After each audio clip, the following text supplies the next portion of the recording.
الحمد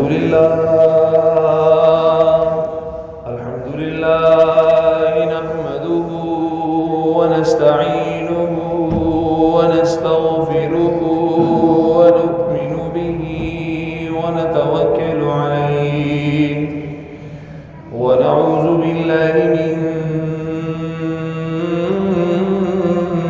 شرور أنفسنا ومن سيئات أعمالنا من يهده الله فلا مضل له ومن يضلله فلا هادي له ونشهد أن لا إله إلا الله وحده لا شريك له ونشهد أن سيدنا وشفيعنا محمد وبارك وسلم عليه أما بعد فأعوذ بالله من الشيطان الرجيم بسم الله الرحمن الرحيم قال الله تبارك وتعالى في القرآن المجيد وأنفقوا مما رزقناكم من قبل أن يأتي أحدكم الموت فيقول رب لولا أخرتني إلى أجل قريب فأصدق وأكن من الصالحين وقال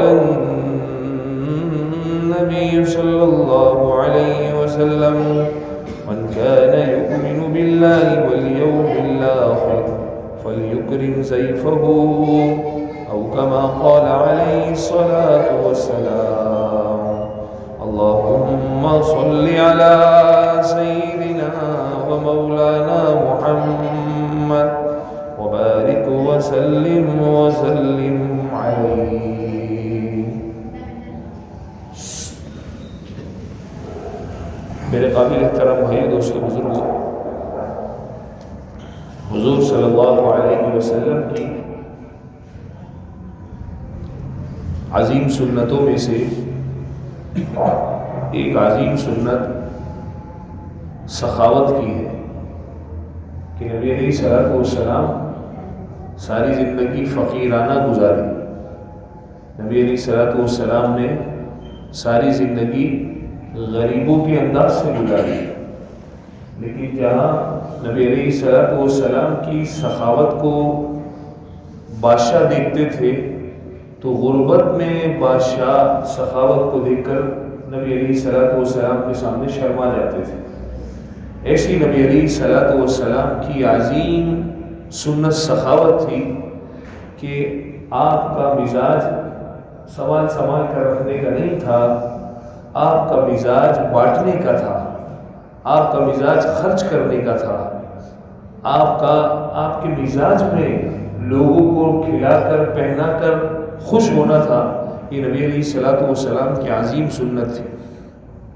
حالانکہ آپ علیہ الصلوۃ والسلام کی اپنی زندگی ایسی مجاہدوں والی تھی اور ایسی قربانیوں والی تھی کہ وہ قربانیاں بیان کرے تو آدمی کے رونگٹے کھڑے ہو جائیں، لیکن اس کے مقابلے میں حیران کی ہوتی کہ ایسی حالت میں نبی علیہ الصلوۃ والسلام کی زبان میں نہ نہیں تھا، منع نہیں تھا، اپنی ضرورت نظر ہی نہیں آتی تھی، اپنے گھر والوں کی ضرورت نظر ہی نہیں آتی تھی. آپ کو تو موقع پر سامنے والے کے سوال پر سامنے والے کی ضرورت آپ علیہ الصلوۃ والسلام کو محسوس ہونے کی دیر ہوتی تھی، آپ کی طرف سے خرچ ہونے میں دیر نہیں ہوتی تھی. ایسی نبی علیہ الصلوۃ والسلام کی سخاوت تھی کہ بڑے بڑے بادشاہ آپ کی سخاوت کو دیکھ کر دنگ رہ جاتے تھے، آپ کی سخاوت کو دیکھ کر شرما جاتے تھے.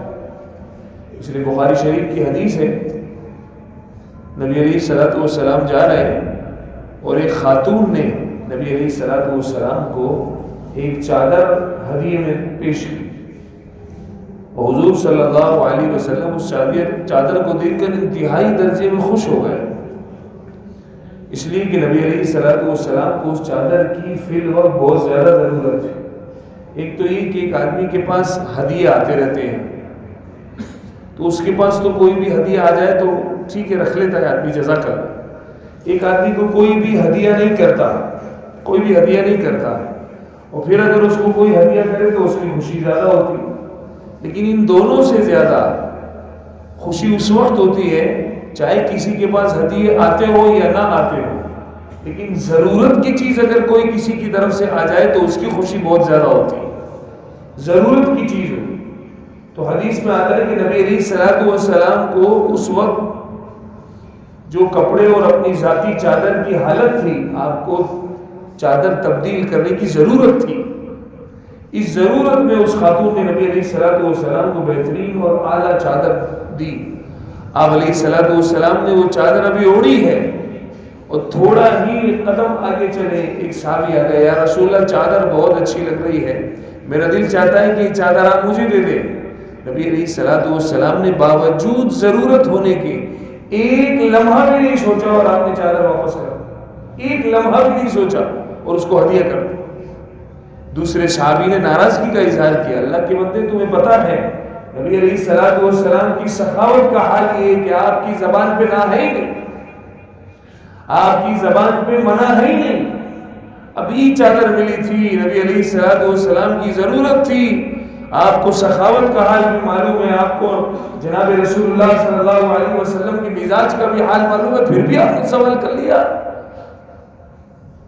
جواب دیا کہ میں نے اپنی ذاتی چاہت کے لیے چادر نہیں مانگی، بس میرے دل میں یہ بات آئی کہ میں نبی علیہ الصلوۃ والسلام سے مانگ لیتا ہوں، اللہ کے نبی صلی اللہ علیہ وسلم مجھے دے دیں گے تو میں اپنے کفن کے لیے اس چادر کو رکھ دوں گا، کہ جو جناب رسول اللہ صلی اللہ علیہ وسلم کی مبارک بدن پر چادر لگی ہو، اگر وہ میرے کفن پر لگ جائے تو کیا بات۔ مانگنے کی وجہ صحابی نے بھی اپنی پوری کر دی، لیکن نبی علیہ الصلوۃ والسلام کی باوجود غربت کے، حالانکہ آپ کو آفر کی جا رہی ہے، آپ کو ڈیمانڈ کی جا رہی ہے، محبوب آپ کہہ دیں، آپ آفر کریں، پورا احد کا پہاڑ آپ ایک قدم چلے یہ بھی آپ کے ساتھ چلے اور سارے کے سارا سونے کا ہو، سارا کا سارا سونے کا ہو، آپ کو یہ آفر کی جا رہی ہے، آپ فرما رہے نہیں اے اللہ میں تو اس بات پر خوش ہوں کہ ایک دن کھاؤں تیرا شکر ادا کروں، ایک دن بھوکا رہوں تجھے یاد کروں۔ تو آپ کی فقیرانہ زندگی یہ کیوں تھی؟ فقیرانہ زندگی اس لیے تھی کہ میری امت میں غریب بھی آئیں گے، میری امت میں ایسے بھی آئیں گے جن کے پاس کھانے پینے کے لیے نہیں ہوگا، تو وہ اپنے نبی کے بارے میں کیا سوچیں گے کہ نبی تو کھا پی کر مزے اڑا کر چلے گئے، اور ہم اس حالت میں ہیں کہ ہمارے پاس ایک لقمہ بھی کھانے کو نہیں ہے، تو میری امت میرے بارے میں کیا سوچے گی؟ تو آپ اپنی دعاؤں میں بھی یہ دعا کر رہے ہیں، اللہم احینی مسکینہ، اے اللہ مجھے غریبوں میں زندہ رکھ، وَأَمِتْنِي مِسْكِينًا، ہم سب کو تو کروڑ پتی بننے کا شوق ہے نا، نبی علیہ الصلوۃ والسلام کی دعا ہے، اللہ مجھے مسکینوں میں زندہ رکھ، مجھے مسکینوں میں موت دے، اور اللہ قیامت کے دن مجھے مسکین غریب، مسکین کسے کہتے ہیں انتہائی غریب ہو، اللہ قیامت کے دن بھی مجھے انہی کے آس پاس رکھنا، کہ امت میں جب غریب آئے تو ایسا نہ کہے کہ ہمارے حبیب تو، ہمارے نبی تو بہت زیادہ پیسوں والے تھے۔ تو اس غربت کے باوجود نبی علیہ الصلوۃ والسلام کی سخاوت کا یہ حال کہ پوچھے نہیں، کہ آپ کے پاس نہ ہونے کے برابر کچھ درم وغیرہ آپ علیہ الصلوۃ والسلام کے پاس رکھے ہو تو ساری رات گھر پہ نہیں گزارتے، مسجد میں گزارتے تھے، ساری رات مسجد میں گزارتے، اس لیے کہ سخی ہونے کی صفت یہ تو اللہ والے ہونے کی صفت ہے، سخی ہونا یہ اللہ والا ہونے کی صفت، بخیل ہونا یہ شیطان کے یار ہونے کی صفت۔ تو اللہ کے نبی صلی اللہ علیہ وسلم سے بڑا کون ہوگا؟ نبی علیہ الصلوۃ والسلام سے بڑا اللہ والا کون ہوگا؟ تو پھر آپ سے بڑا سخی کون ہوگا؟ آپ سے بڑا سخی کون ہوگا؟ سخاوت کی نعمت تو اللہ اسے دیتے ہیں جس کو اللہ تعالیٰ اپنا محبوب بنانا چاہتے ہیں، جس کو اللہ تعالیٰ اپنا دوست بنانا چاہتے ہیں۔ اس لیے موسیٰ علیہ السلام سفر پر چلے گئے اور اپنی قوم پر بہت محنت کی تھی، بہت زیادہ محنت کی تھی، اور ان کو توحید پر لے کر آئے تھے، ان کو اللہ کی وحدانیت پر لے کر آئے تھے۔ جب آپ کہیں چلے گئے اللہ کے حکم سے تو پیچھے سامری نے اپنے آس پاس والوں کو سمجھا بجھا کر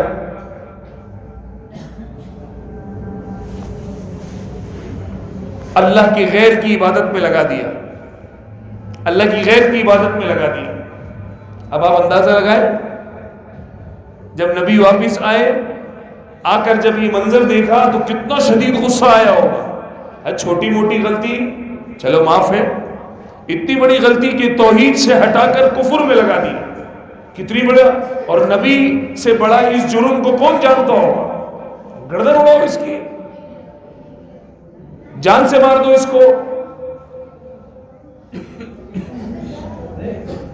جان سے مار دو اس کو۔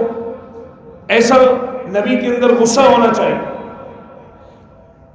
اب جن جن لوگوں نے اس پر مدد کی تھی، نبی کا اس پر انتہائی درجے میں سخت غصہ تھا، لیکن جہاں بدلہ لینے کے موقع پہ سامری کا آیا، جو اصل آدمی تھا، جو اصل بغاوت کی جڑ تھی، جس نے اصل توحید سے ہٹا کر کفر میں لے کر آیا تھا، نبی سے کہا جا رہا ہے، اللہ تعالیٰ فرما رہے کہ موسیٰ اس کو چھوڑ دو، کہ اللہ یہی تو اصل بغاوت کی جڑ ہے، اسی نے تو میری قوم کو توحید سے ہٹا کر دوبارہ کفر پہ لگایا ہے۔ جواب یہ آ رہا ہے کہ یہ کمبخت تو ہے پر یہ سخی ہے، سخی ہے، میرا دل نہیں کرتا اس کی گردن اڑانے کا، موسیٰ اس کو چھوڑ دو، میں اس کے ساتھ خود ہی نمٹ لوں گا۔ اتنے بڑے جرم پر اللہ جل جلالہ امن والوں کو سخاوت کی صفت پر پیار آ رہا ہے، سخاوت کی صفت پر پیار آ رہا ہے۔ تو اللہ جل جلالہ امن والوں کو خرچ کرنے والے بہت محبوب ہیں۔ اللہ کو اپنے بندوں پر خرچ کرنے والے، راتوں کی عبادت کرنے والے، دنوں میں روزہ رکھنے والے، بڑے بڑے مجاہدے کرنے والوں سے زیادہ اللہ تعالیٰ خرچ کرنے والوں کو اپنا محبوب بنا لیتا ہے۔ اس لیے حدیث میں آتا ہے، بڑی عجیب بات ہے اور پوری زندگی یاد رکھنے والی، پوری زندگی یاد رکھنے والی، کہ اللہ جل جلالہ عم نوالہ بخیل عبادت گزار سے شیطان کبھی نہیں ڈرتا۔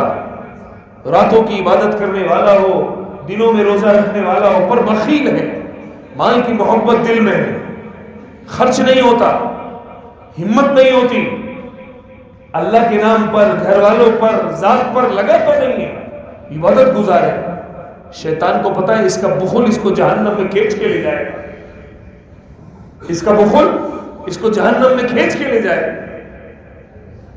اور سخی ہو پر گناہگار ہو، خرچ کرنے کا مزاج، اللہ کے نام پر، اپنی ذات پر، بچوں پر خرچ کرنے کا مزاج، باوجود اس کے کہ گناہگار ہے، شیطان ہر وقت ڈرتا رہتا ہے سخاوت کی وجہ سے یہ بڑا مرتبہ نہ لے لے، سخاوت کی وجہ سے یہ کہیں آگے نہ نکل جائے۔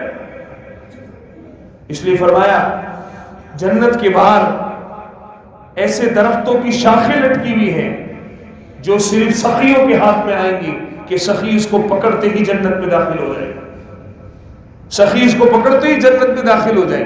اس لیے نبی علیہ الصلوۃ والسلام کی بڑی عظیم سنتوں میں سے آپ علیہ الصلوۃ والسلام کی ایک سنت سخاوت۔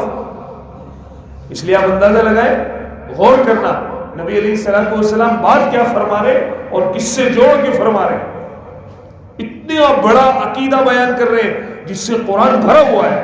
قرآن کس بات سے بھرا ہوا ہے؟ توحید، پورا قرآن توحید سے بھرا ہوا ہے نا، توحید، اللہ ایک ہے، پورا قرآن اس سے بھرا ہوا ہے۔ دوسرا رسالت، نبی علیہ الصلوۃ والسلام کی نبوت کے اوپر پورا قرآن بھرا ہوا ہے۔ تیسرا قیامت، اور قیامت کو تو اللہ نے اتنا کھول کے بیان کیا کہ کوئی حد نہیں، نبی علیہ الصلوۃ والسلام جو میں حدیث سنانے لگا ہوں، آپ اندازہ لگائیں خرچ کرنے کو قیامت سے جوڑ رہے ہیں، خرچ کرنے کو قیامت سے جوڑ رہے ہیں۔ سارا قرآن جو تفصیل سے بھرا ہوا ہے، من کان یؤمن باللہ والیوم الآخر، من کان یؤمن باللہ والیوم الآخر، جو اللہ پر اور آخرت کے دن پر ایمان رکھتا ہو، جو اللہ پر اور آخرت کے دن پر ایمان رکھتا ہو، فلیکرم ضیفہ، چاہیے کہ وہ اپنے مہمانوں کا اکرام کرے، چاہیے کہ وہ اپنے مہمانوں کا اکرام کرے۔ اللہ اور آخرت پر جس پر سارا قرآن ہے، نبی علیہ الصلوۃ والسلام نے خرچ کرنے کو مہمانوں کے اوپر، نبی علیہ الصلوۃ والسلام نے اتنا بڑا عقیدہ خرچ کرنے پر جوڑ دیا کہ جو شخص اللہ پر اور آخرت کے دن پر ایمان رکھتا ہو، ابھی تو لوگوں کے منہ بن جاتے مہمان آ گیا۔ ہمارے کراچی کا مزاج نہیں، ہم سوچ کر جاتے ہیں بہن کے گھر پر، بھائی کے گھر پہ کھانے کا ٹائم تو نہیں ہے۔ یہ عام بخل چل رہا ہے۔ ہم دکان پر جاتے وقت سوچتے نہیں ہیں دوسرے کی دکان پر کہ اس کی دکان پر جاتے وقت سوچ لو کھانے کا ٹائم تو نہیں ہوگا۔ ایک تو ہے نا دعوت ہے، گھر پر دعوت ہے، بہن کے گھر پہ دعوت ہے، دعوت میں تو آدمی ٹائم پر جاتا ہے کہ کھانے ہی کے لیے بلایا ہے، لیکن کیا ہمارا عام مزاج بنا ہوا ہے؟ عام مزاج بنا ہوا ہے۔ راشن میں صرف اپنے بیوی بچوں کے ساتھ مہمان نوازی کا بھی کسی کی دماغ میں آتا ہے کہ انشاءاللہ اس مہینے اتنے مہمانوں کی مہمان نوازی ہوگی؟ کہ حضرت ابراہیم علیہ السلام، یہ سخاوت، یہ اللہ کے بندوں پر خرچ کرنا یہ نبیوں کی صفت ہے، معمولی بات نہیں۔ ابراہیم علیہ السلام کبھی مہمان کے بغیر کھانا ہی نہیں کھاتے، مہمان ہوتا تو کھانا کھاتے، مہمان نہ ہوتا تو کبھی کھانا نہیں کھاتے، کھانا ہی نہیں کھاتے۔ مہمان آئے گا اللہ کی رحمت لے کر آئے گا، مہمان آئے گا برکتیں لے کر آئے گا۔ تو نبی علیہ الصلوۃ والسلام کی حدیث، جو اللہ پر اور آخرت پر ایمان رکھتا ہو، اللہ اکبر، آگے کیا کہنے والے، صحابہ کے کان بھی چونک گئے، اتنے بڑے بڑے دو عقیدے، آگے تو کوئی بہت اعلیٰ قسم کی بات ہوگی۔ جو اللہ پر اور آخرت پر ایمان رکھتا ہو، چاہیے کہ وہ اپنے مہمانوں کا اکرام کرے۔ ہمارے یہاں سے ہمارے اندر بخل گھسا دیا گیا ہے۔ الشیطان یعدکم الفقر، عیاشیوں پہ خرچ کرے گا ڈر نہیں لگے گا، نظریں گھماؤ، فضولیات پہ خرچ کرے گا تو اس کو ڈر نہیں لگے گا۔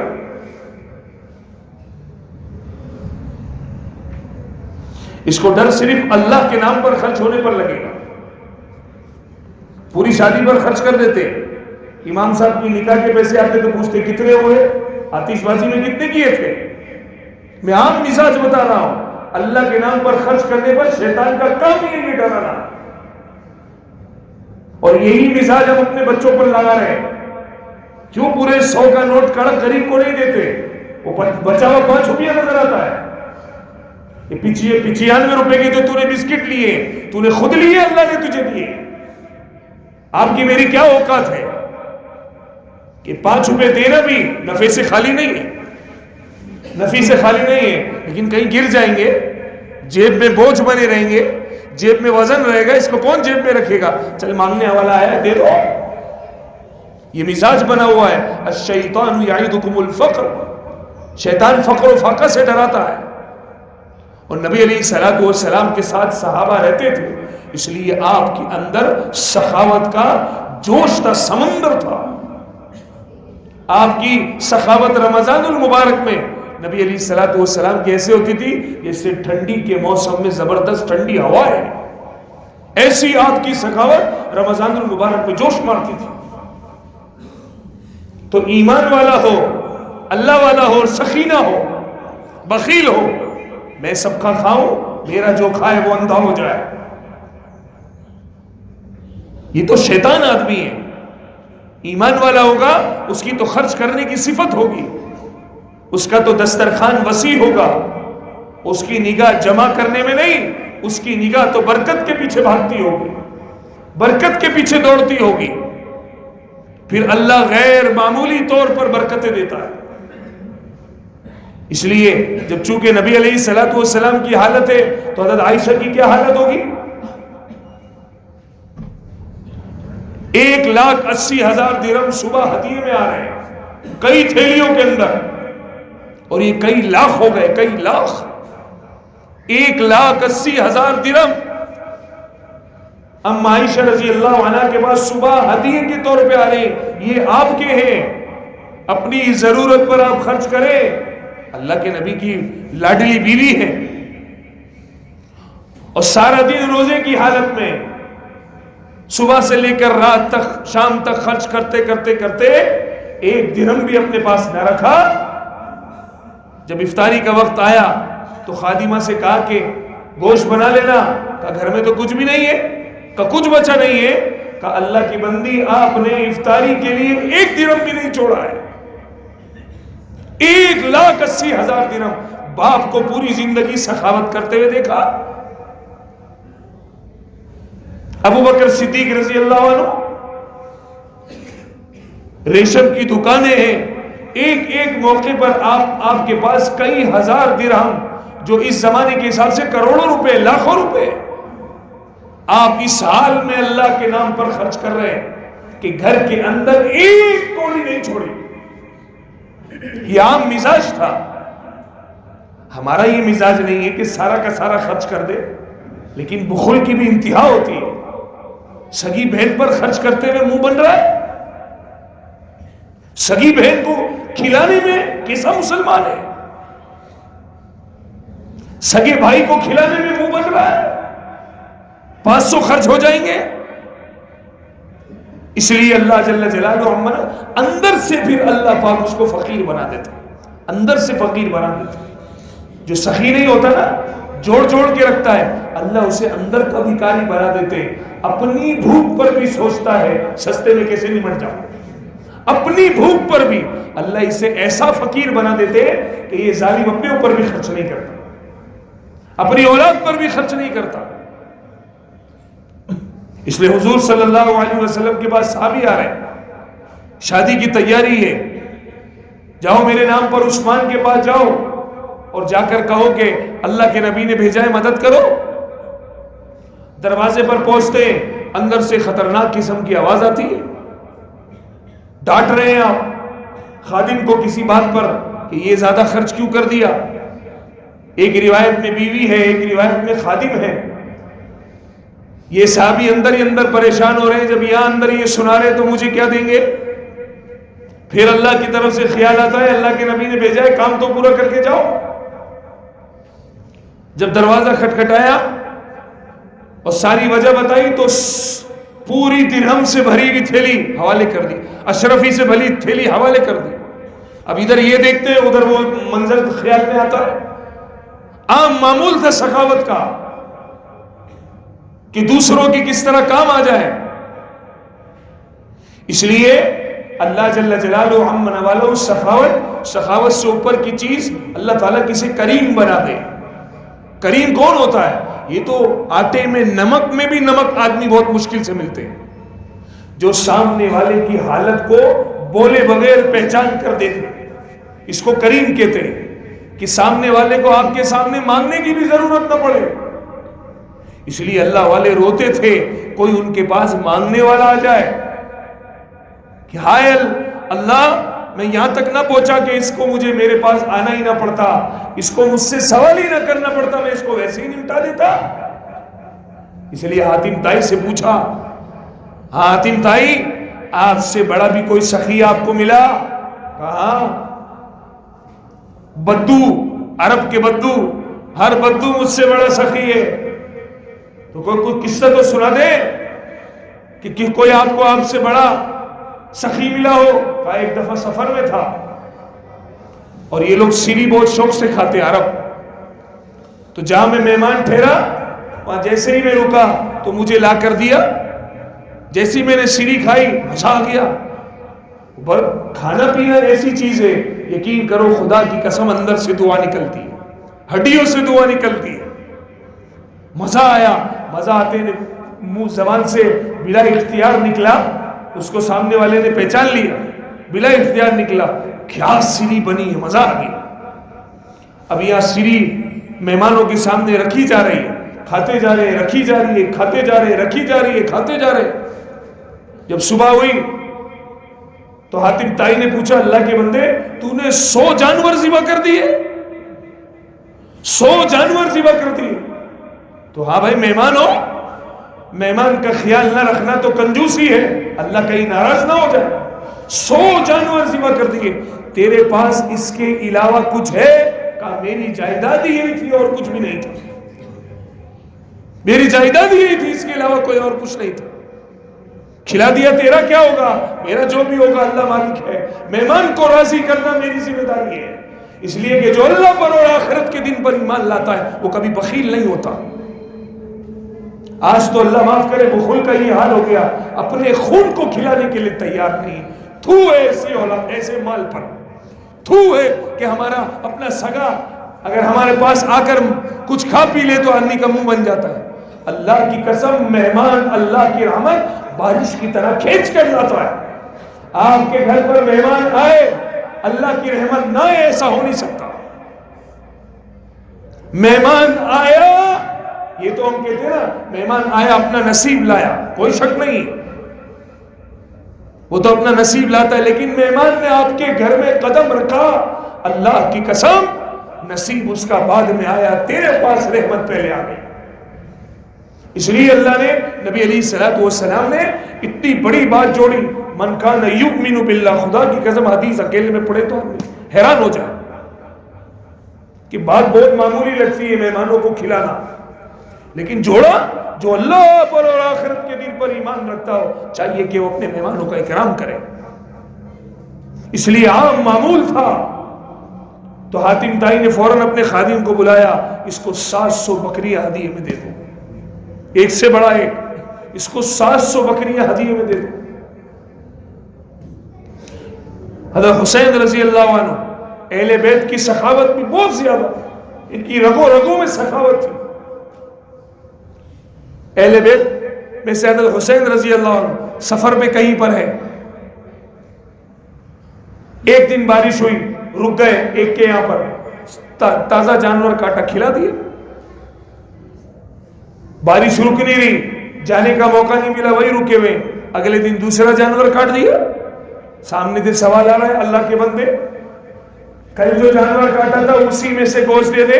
کہا میرا دل گوارا نہیں کرتا، میری غیرت گوارا نہیں کرتی، مہمان کو باسی کھلاؤں، مہمان کو باسی کھلاؤں، میری غیرت گوارا نہیں کرتی۔ یہاں مہمان کیا مسلمان، فَلْيُكْرِمْ ضَيْفَهُ، تھوڑا سا غور کرو، اللہ کے واسطے غور کرو۔ اللہ من کان یؤمن باللہ والیوم الاخر، یہاں سے اللہ اپنا رشتہ جوڑ رہے ہیں، غور کرنا، یہاں سے اللہ نے میرا اور آپ کا اللہ کا رشتہ ایمان کا ہے، ہم اللہ پر ایمان لائے، ہم قیامت پر ایمان لائے، یہی رشتہ ہے نا ہمارا۔ پہلے ہمارے رشتے کو بیان کیا، بعد میں مہمان کو عام ذکر کیا، کیا تیری شان ہے۔ نبی علیہ الصلوۃ والسلام کی زبان مبارک سے جو نکلتا ہے حقیقت یہ وہ ہے جو اللہ نے نکالا ہے۔ ان هو الا وحی یوحی، نبی علیہ الصلوۃ والسلام کبھی بھی اپنی مرضی سے کچھ نہیں کہتے تھے، جو اللہ کہلواتا تھا وہ کہتے تھے۔ اللہ کے نبی کا کہنا بھی ادھر حقیقت اللہ کا کہنا ہے۔ تو پہلے اپنا رشتہ جوڑا، رشتہ جوڑنے کے بعد مہمان کو عام رکھا۔ ایسے بھی ہو سکتا تھا جو اللہ پر اور آخرت پر ایمان لاتا ہے چاہیے کہ وہ اپنے مسلمان مہمان کا اکرام کرے، چاہیے کہ وہ اپنے ایمان والے مہمان کا اکرام کرے۔ نہیں، اللہ کو مانتا ہو یا نہ مانتا ہو، تیرا مہمان ہے، تیرا مہمان ہے۔ فَلْيُكْرِمْ ضَيْفَهُ، اس کو بالکل عام ذکر کیا، چاہے تیری برادری کا ہو یا تیری برادری کا نہ ہو، تیرے رشتہ دار ہو یا نہ ہو، چھوڑ رشتہ داری کو، ایمان والا ہو یا نہ ہو، مہمان ہونا چاہیے، مہمان ہونا چاہیے۔ فَلْيُكْرِمْ ضَيْفَهُ، چاہیے اللہ، اور ترغیب چاہیے اللہ تعالیٰ، اللہ کے نبی چاہیے کہ وہ اپنے مہمان پر خرچ کرے۔ تو ایک دن بارش، دوسرے دن بارش، تیسرے دن بارش، چوتھے دن بارش، 7 دن کے اندر 7 پورے تازہ جانور کاٹ کر کھلاتے رہے۔ اب جب جانے کا ٹائم آ رہا ہے تو جو اصل میزبان تھا وہ موجود نہیں ہے، جنگل میں کہیں گئے ہوئے۔ تو اچھا خاصا جو اس نے لگایا تھا اس سے بہت زیادہ اس کی بیوی کو دے کر جانے لگا. اس نے کہا سنو بھائی مہمان جا رہے, سنو یہ اٹھا کے لے کے جاؤ. ہم تو کنکھیوں سے دیکھتے ہیں نا بعد میں کام آئے گا کہ نہیں آئے گا, تو بروس منگا لے. ہاں تگڑا گراک لگ رہا ہے تو تھوڑا سا اس کو لسی مسی پلاؤ.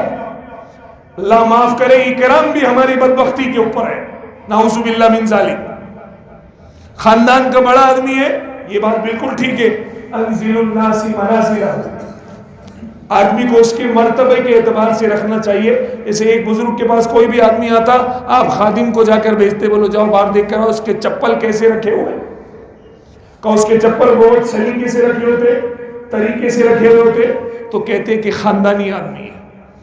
تو یہ اڑا کے پھینک دیے, ایسے کیا ایک چپل ادھر جا رہا ہے ایک کا منہ ادھر جا رہا ہے, کہا یہ ایوے ہی آدمی ہے, خاندانی آدمی نہیں ہے. تو اکرام اس میں کوئی شک نہیں, لیکن ہماری نیت اندر 2 نمبر ہوتی ہے. نعوذ باللہ کام آنے والی, علاقے کا بڑا ہے, خاندان کا بڑا ہے, میری فیور میں بولے گا, میرے معاملات صحیح ہوں گے, اس لیے ابھی نہ چاہتے ہوئے بھی خرچ کر رہا ہے, ورنہ سالہ چائے بھی نہ پلاتا. یا تو فَلْيُكْرِمْ ضَيْفَهُ, مہمان ہے تیرا اپنا رشتہ دار ہو یا نہ ہو, تیرا خاندان کا ہو یا نہ ہو, انسان ہے انسان, اس کا اکرام کرنا. ایک جو اللہ پر آخرت کے دن پر ایمان رکھتا ہو, بھائی ہمارے یہاں تو ایسی فضا بنی ہو کہ غیر مسلم کیا ہے خیال ہو مسلمان کا گھر ہے اور یہاں سے ہمیں کھانا نہ ملے, نہیں ہو سکتا. آج ہماری جو یہ تنگیاں ہیں گھروں کے اندر, بھائی یہ اولادوں میں کنورٹ ہو رہی ہیں. اور باپ تو بخیل ہے, بچہ اس کا بخل میں باپ ہے, بچہ اس کا بخل, اور یہ نسلی چلتا ہے. اس لیے قصہ لکھا ہے نا کہ بندہ رات کو سفر میں جا رہا ہے, نبی علیہ الصلوۃ والسلام کے زمانے کے قریب کا قصہ ہے. جیسی ایک جگہ پر پہنچا, سفر کی وجہ سے خیمے میں آواز لگائی, کچھ کھانا ہو تو دے دو, یہ کوئی ہوٹل ہے؟ اندر سے عورت کی آواز آ رہی, تمہیں پکا پکا کے کھلاتے رہے, چلو چلو جاؤ یہاں سے. تھوڑی دیر میں اسی کا شوہر آ گیا, شوہر آ کر کہنے لگا بھائی کھانا وانا کھایا؟ کہ نہیں کھایا. کہا یہاں پر اندر دیا نہیں تمہیں کچھ؟ کہ نہیں, یہاں تو بہت ناراضگی کا اظہار کیا. تو پھر اپنی بیوی کی طرف مخاطب ہو کر کہا تو نے مجھے مہمانوں کے سامنے بڑا رسوا کیا ہوا ہے, اللہ تجھے ہدایت دے. تازہ جانور کاٹا, اپنے ہاتھ سے صاف کیا, پکایا, اس کو کھلایا. وہ بیچارہ سفر میں تھا, ایک سفر کے بعد دوسرا سفر, واپس سفر شروع ہو گیا. اگلی رات کو ایک اور جگہ پر آیا, گھر پر شوہر موجود نہیں, بیوی موجود ہے. ہاں بھائی کھانے کو کچھ ہے؟ مرحبا مرحبا. او بھائی کیا بہترین مہمان, اللہ کا مہمان, رحمتیں لے کر آیا. اب وہ عورت نے فوراً تازہ گوشت کاٹا, پکایا, کھلایا. اتنی دیر میں شوہر آ گیا, اوے تو کون ہے؟ اے مسافر ہوں, کھانا کس نے دیا ہے؟ اے گھر والی نے دیا ہے. اب وہ گھر والی کی طرف دیکھ کر کہہ رہا ہے تو مجھے غریب کر کر ہی مارے گی, تیرے باپ کا ہوٹل کھلا ہوا ہے, ہر ایک کو کھلاتی رہتی ہے. اب وہ بیچارہ مسکرا رہا ہے. وہ ڈانٹنے والا پوچھ رہا تیرے مسکرانے کی وجہ کیا ہے؟ کہہ رہے یار عجیب قدرت ہے, اس سے پہلے ایک جگہ ہو کر آ رہا ہوں, اس گاؤں کا یہ نام ہے, وہاں پر ٹھہرا تو بالکل اس سے ضد معاملہ تھا. کیا معاملہ تھا؟ بھائی یہاں تیری بیوی سخی ہے, وہ اس کا شوہر سخی ہے. کہہ رہے حیرت کی بات ہے, وہاں بیوی نے کھلانے پلانے سے منع کر دیا تو اس کا شوہر سخی ہے, اس نے کھلا دی. یہاں پر تو بخیل ہوا پڑا ہے, اور یہ جو ہے نا یہ تیری بیوی بہت سخی ہے. کا مسئلہ یہ جو میری بیوی ہے اور وہ جو آدمی ہے دونوں بھائی ہیں. بات سمجھ میں آ رہی؟ بہن بھائی ہے. اور وہ جو اس کی بیوی ہے نا وہ میری بہن ہے. دونوں ایک بخیل کے بچے ہیں, دونوں بخیل کے بچے ہیں, اور وہ دونوں سخی کے بچے. یہ نسل در نسل چلتا ہے. ہماری عادت نہیں ہوگی غریبوں کو دینے کی, اللہ کی قسم ہمارے بچوں کی نہیں بنے. کڑک روٹ نکال کے دو, اپنے بچے کے ہاتھ سے دو. ایک مدرسے کے تقاضے کے لیے ایک مہمان کے پاس میں گیا, ہمارے جاننے والے بہت اچھے تعلق والے, وہ دے سکتا تھا خود ہی پیسے. اس نے باقاعدہ سارے کام چھوڑوا کر اپنے بیٹے کو بلایا اور پورا تقاضا اپنے بیٹے کے سامنے رکھا اور کہا کہ بیٹا اپنے ہاتھ سے مولوی صاحب کے ہاتھ میں دے دو. اس نے اپنے بیٹے کے ہاتھ سے لے کر دیا. اب میری آنکھیں سوال کر رہی تھی نا, انہوں نے سوال سے پہلے ہی جواب دے دیا، مولوی صاحب کب موت آ جائے پتہ نہیں ہے، یہ مال کے پیچھے لڑتے رہیں گے، اللہ کرے میری اولاد کی بھی عادت پڑ جائے اللہ کے نام پہ خرچ کرنے کی۔ یہاں تو باپ نوٹ دیکھ رہا ہے، کڑک ایک دال سڑا ہوا 50 کا مرا ہوا نوٹ نکال کے دے رہا ہے، جیسا باپ پھر بیٹا کیا بنے گا، اس کا بھی سردار بنے گا، بخیلوں کا سردار۔ وہ لطیفے کے طور پہ ہے لیکن بعد میں حقیقت ہے۔ اپنے نوکر کو کہتے 2 چائے لے کر آ، یہ دیکھو دیکھ رہے ہو بھائی 2 چائے لے کے آ۔ جب وہ یوں دیکھتا ہے نا، اس کا مطلب ہوتا ہے آنا ہی نہیں ہے، بھاگ جا، حصہ لے کے لائیو نہیں، مال وال لے کے نہیں جائے گا، 2 چائے لے کر آ۔ استغفر اللہ، یہ ہمارا حال ہے۔ اس لیے میرے عزیزوں، ہمارے پاس خدا پاک کی قسم پہلے جتنا لوگوں کے پاس تھا اس سے اللہ کی قسم نعمتوں کی بارش ہے، لیکن ہماری طبیعت کے اندر وہ خل گھس گیا ہے۔ انسان کی طبیعت میں ایسے لوگوں کے ساتھ بیٹھو جو اللہ کے نام پر خرچ کرتے ہیں، آپ کی عادت بنے گی۔